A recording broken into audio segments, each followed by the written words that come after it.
حضرت سیدنا فاروق اعظم رضی اللہ تعالیٰ عنہ آپ کے دور خلافت کے اندر بیت المقدس کو فتح کیا گیا۔ حضرت ابو عبیدہ بن الجراح رضی اللہ تعالیٰ عنہ جنگی یرموک میں سپہ سالار اعظم تھے۔ یرموک سے فارغ ہو کر اب فیصلہ نہیں ہو رہا تھا کہ کیساریہ کی طرف جایا جائے یا بیت المقدس کی طرف جایا جائے، دونوں آپشن ہیں ہمارے پاس، کس کو پہلے فتح کریں؟ خط لکھا حضرت سیدنا فاروق اعظم رضی اللہ تعالیٰ عنہ کی خدمت میں، آپ نے صحابہ کرام کی مجلس بٹھائی، مشورہ کیا۔ حضرت سیدنا مولا علی کرم اللہ تعالیٰ وجہہ الکریم نے یہ جواب دیا، مشورہ دیا، انہوں نے کہا کہ میں نے رسول اللہ صلی اللہ علیہ وسلم سے سنا ہے کہ بشارت سنی ہے کہ بیت المقدس جو ہے یہ فتح ہوگا، اور قیامت کی نشانیوں میں پہلی دو نشانیاں جو رسول اللہ صلی اللہ علیہ وسلم نے بیان فرمائی، ان میں ایک یہ بیان فرمائی کہ میری وفات ہو جائے گی اور بیت المقدس فتح ہو جائے گا۔ انہوں نے کہا کہ یہ رسول اللہ نے ترتیب بتائی کہ ساریہ بعد میں فتح ہوگا، بیت المقدس پہلے فتح ہوگا۔ انہوں نے کہا پہلے بیت المقدس جائیں۔ خط لکھا کہ حضرت ابو عبیدہ بن جراح رضی اللہ تعالیٰ عنہ نے بیت المقدس کا محاصرہ کر لیا، ایک مضبوط قلعہ تھا، جنگ شروع ہو گئی، ایک دن گزرا، دوسرا، تیسرا، ہفتہ گزر گیا، شدید جنگ، ادھر سے وہ تیر اندازی کرتے ہیں، ادھر قلعے کا محاصرہ ہے، دروازہ کھولنے کا نام نہیں لیتے ہیں۔ ان کے ایک مشہور راہب نے، ایک نصرانی راہب تھا، رومیوں کا دور تھا، رومیوں کا قبضہ تھا بیت المقدس کے اوپر، اس نے کہا کہ میں اس شخص کو دیکھوں گا ان کا سپہ سالار کون ہے، ہماری کتابوں کے اندر جو نشانیاں آئی ہیں اگر یہ ان نشانیوں پر پورا اترتا ہوا تو ہم دروازے کھول دیں گے۔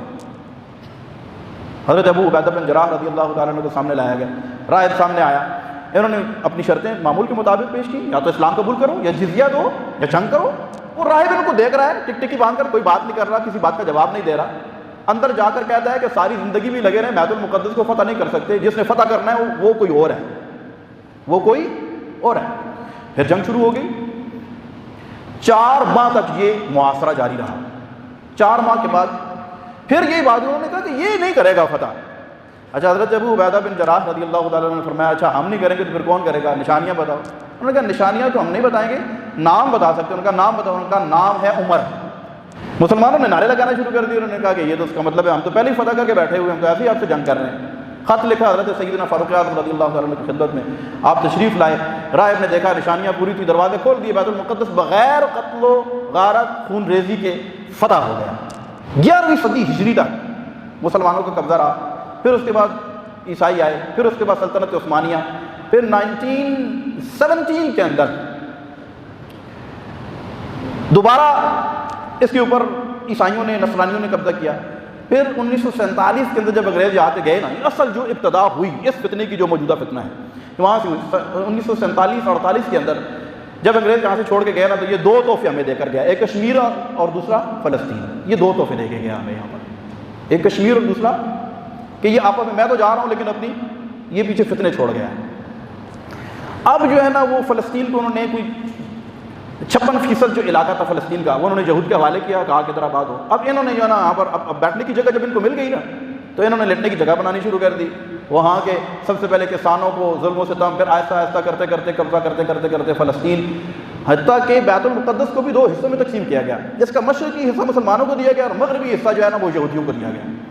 لیکن یہودیوں نے کیا دراندازی کی، بے ایمانی کی، شروع سے جو ان کا وتیرہ چلتا آ رہا ہے، انہوں نے شروع سے لے کر اب تک، میں نے آپ سے شروع میں عرض کیا کہ جتنا انہوں نے اسلام کو نقصان پہنچایا، مسلمانوں کے یہ شدید ترین دشمن ہیں۔ اچھا آج ہم کہتے ہیں، ہمارا بعض ایک خاص طبقہ ہے نا، وہ کہتے ہیں کہ رسول اللہ نے جو یہودیوں کے ساتھ بھی معاہدے کیے ہیں، ہم کر لیں تو کیا حرج ہے، ہم کر لیں تو کیا حرج ہے۔ اب میں آپ کو ایک مثال دیتا ہوں، میرے والد صاحب ہیں، وہ کسی کے ساتھ معاہدہ کرتے ہیں، وہ معاہدے کی خلاف ورزی کرتا ہے، پھر میرے والد صاحب کی اس سے لڑائی ہو جاتی ہے اور سخت سزا دی جاتی ہے انہیں، اور میرے والد صاحب مجھے منع کر کے جاتے ہیں کہ بیٹا یہ بندہ قابل اعتبار نہیں ہے، اس کے ساتھ تم نے کبھی بھی نہ کاروبار کرنا ہے، نہ کوئی رشتہ کرنا ہے، نہ کوئی تعلق قائم کرنا ہے، اور نہ کوئی معاہدہ کرنا ہے۔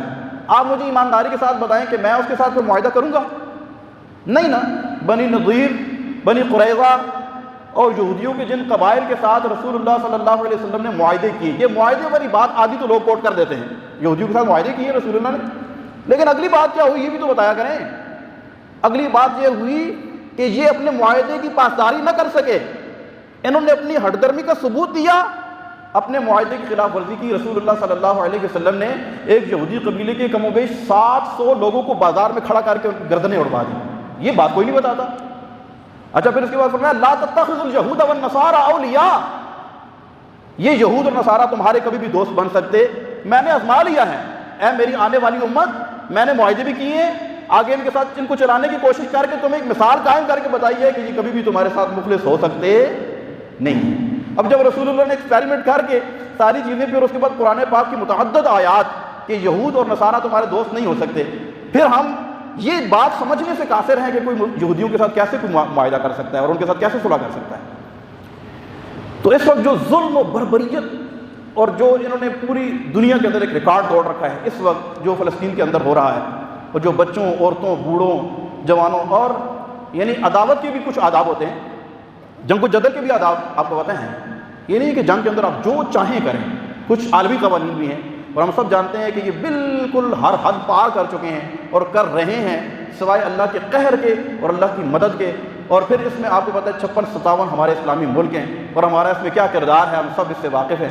اللہ تبارک و تعالی ہمارے حال پر رحم و کرم نازل فرمائے۔